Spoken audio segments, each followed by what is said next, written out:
Everybody tells me that my entire skincare routine came off of TikTok Shop, but I don't have TikTok. Rachel Zegler has only blamed everyone except herself for Snow White's catastrophic failure, and it's only getting worse. What's happening is mind-boggling because she refuses to apologize and plays the victim. Subscribe now, because we have a hunch that it's just the beginning. The victim card. After months of silence, Rachel Zegler is making the media rounds again, attempting but appearing to be on a comeback tour after one of the biggest box office disasters in recent Disney history. Instead of humbly reflecting upon her failed career or taking genuine accountability and identifying her personality for so long, the media is eating it up with headlines, screaming that Rachel Zegler says Snow White. You know, so much of my life has been dedicated to portraying Snow White. I've been attached to this movie and this girl for 5 years now, and The backlash brought threats to her failure, and that she was told she wasn't enough for one thing, for West Side Story, and too much of another for Snow White. Here's the problem. She said a lot of controversial things during her Snow White, predictable and different, backlash from what she's claiming to be. Rather than acknowledging that her role was huge in creating the controversy itself, she positioned herself as a real victim in this entire situation. This is the classic Hollywood deflection strategy that is becoming increasingly transparent to the audience. Nobody wanted to harm Rachel Zegler or had anything against her. She did a great job in the West Side Story movie, and she was also quite appreciated in Snow White, until she started trashing the original film and brought a lot of political comments into it as well. Most people simply found her comments arrogant and dismissive of the original film and unnecessarily divisive, but now she is reframing the legit criticism as dangerous harassment, which can also be called Crisis Management 101. Studios avoiding her. In the big picture, here is the brutal reality that Rachel Zegler is facing. There aren't many major studios that are willing to even work with her after the Snow White disaster. She has become what the industry is called, too much of a firebrand in today's risk-averse Hollywood environment. The worst part? She doesn't have a box office track record to justify the controversy that she generated. This is the critical distinction that determines who gets a second chance. walk away from this film with an understanding of the true meaning of fairness, of what it means to be fair in this world. We can consider the example of Chevy Chase as a historical comparison. Chase was quite difficult to work with, demanding, rude to the co-stars, and generally unpleasant on set. But Hollywood tolerated his behavior for decades because he consistently delivered hits and let the numbers speak instead of destroying his own numbers. All this was because his studios made enormous amounts of money thanks to him, and his talent and box office appeal outweighed the problems he created.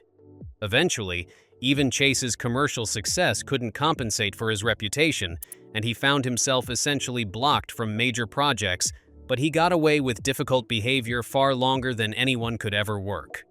Rachel Zegler is attempting the shabby Chase approach without delivering those results. She has been difficult and controversial without producing the hits that make studios willing to overlook those issues. Let's look at her actual filmography beyond West Side Story. Aside from her supporting role in The Hunger Games prequel, where she wasn't even the lead, has been attached to nothing but other box office bombs. She doesn't have the industry clout or even the loyal fan base or audience appeal to behave the same way that she has been behaving. Now she is trying to stage a comeback, but nobody wants to work with her outside of small independent projects that just want to use her for money.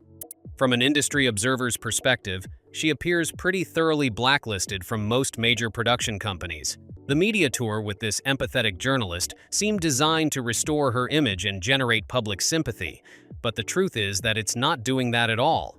Rather, she is only becoming the internet clown the more she tries to restore her reputation, throwing phone away. But here is the most disturbing part of everything. In one of the recent interviews, Rachel L. Zegler even stated that if she had known about the backlash that would follow her Snow White casting, she would have just thrown her food away. Here is what she is really ignoring. Most of the backlash didn't even come from a casting announcement itself. It came directly from her own mouth. There was initial controversy around the casting decision and the film's approach to the classic story, But if she had simply promoted the film professionally without making all the statements that she did, Snow White might have been huge, and the controversy would have been manageable. Instead, she repeatedly called the original 1937 film outdated and openly criticized people who loved the classic version.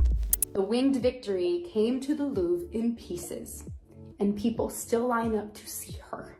And I can only hope that despite my flaws, and despite my cracks and my breaks, and there are many of them, that at every premiere, everything I do, people will wait in line to see. The dumb things I've said, I don't absolve myself from that. I'm not sitting here being like, I'm 21, please forgive me. Like, the stupid shit I've said and done is stupid shit. But I just want to say, in my personal life, I intend to move forward with a lot more grace for myself as I grow. There is a lot that I don't know, and I won't know it until I learn it, until I feel it, until I understand it, until I can see it in my hands and say, I am not broken, my break is not my end. She even made decisive, divisive political statements about Trump voters and awkwardly connected the film promotion to the old Israel-Palestinian conflict, and even threw away subtle shades that are for a co-star, Gal Gadot. This wasn't any external backlash.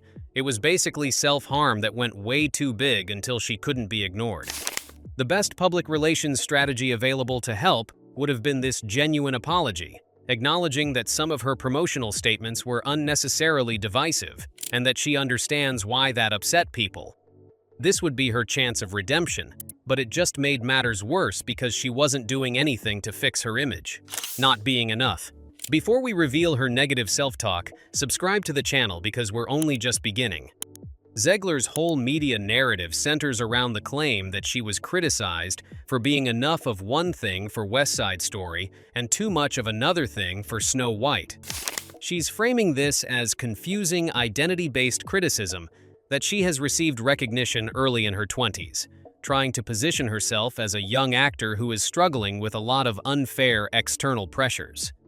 Let's be clear. Being in your early 20s doesn't mean you are a confused teenager who can't be held responsible for public statements. You're old enough to have opinions, and now you understand that those words have consequences, especially when you're representing a multi-hundred-million-dollar film production. The attempt to use youth as an excuse for controversial statements comes across as deflection, which she is known for in her career. 20-something adults make major life decisions, even enter binding contracts, and are held legally and professionally accountable for their actions. If she is playing the "I was so young and confused" card, it doesn't work because she was an adult professional in the entertainment industry. The most revealing statement in her recent interviews is that she refused to assimilate for anybody else's comfort. On the surface, this sounds like a declaration of being authentic to herself and even her cultural pride, but in the context, it basically translates to her not modifying her behavior to tone down the controversial statement or approach, or adjust her approach despite clear evidence that her current strategy isn't working. This is not even the admirable authenticity, but that's just a stubborn refusal to adapt to reality. There's a big focus on her love story. She has also revealed that therapy and anxiety medication helped her cope with the monumental backlash that she has received, and stated that her psychiatrist has also seen her through all of it. She even noted that her doctor constantly reminded her that what she's doing isn't normal, and the doctor is correct. What she experiences is normal. Most actors don't generate that level of controversy because they don't understand basic public relations principles and know how to control controversy. She shouldn't have incited the source material and not made an unnecessarily political statement that was dividing people during her promotional tours. She shouldn't even have attached unrelated controversial topics to her film marketing. Let's be real. Rachel Zegler got the biggest platform in entertainment, a lead role in a major Disney film production, and destroyed it by repeatedly saying things that made her audience turn off.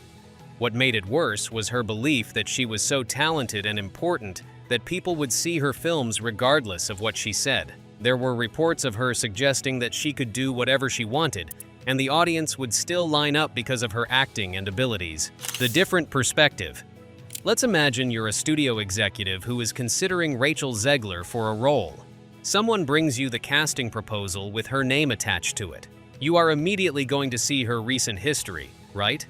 Most executives would think the same thing, that she hasn't changed, and if some controversy emerges that she wants to attach herself to, she is going to tie it to your film. She is going to say something so inflammatory during the press tour that it could damage the whole box office.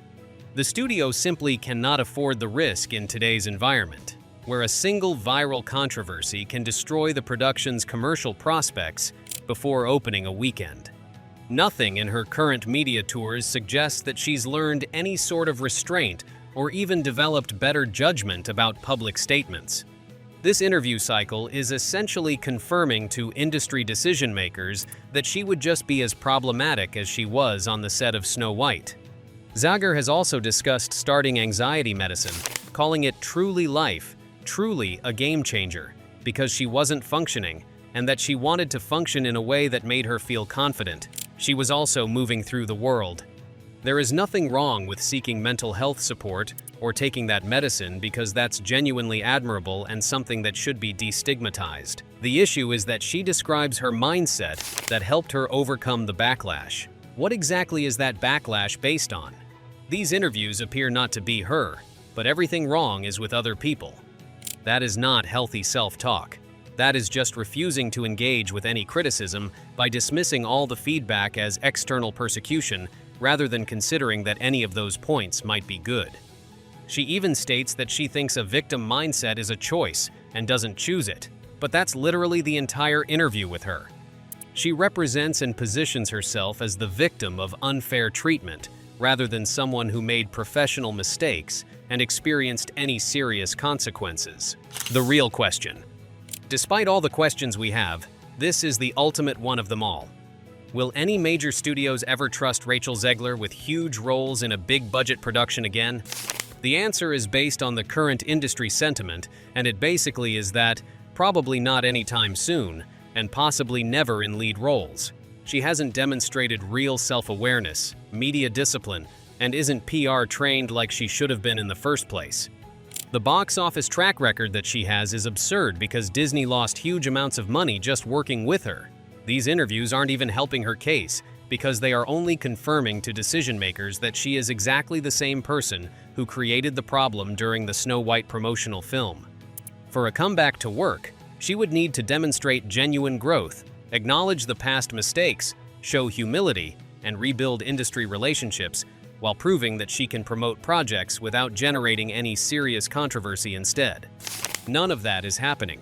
Instead, she is making the rounds with those sympathetic journalists who will frame her story as unfair rather than the natural consequences for a professional misstep. That might generate some short-term public sympathy and in certain circles, but in the long run, no one really wants to work with Rachel Zegler anymore. Now we ask you the age-old question. Do you think Shay will return after a huge downfall or not? Let us know in the comments down below, and if you enjoyed the video, please subscribe to the channel because we cover Hollywood downfalls every single week.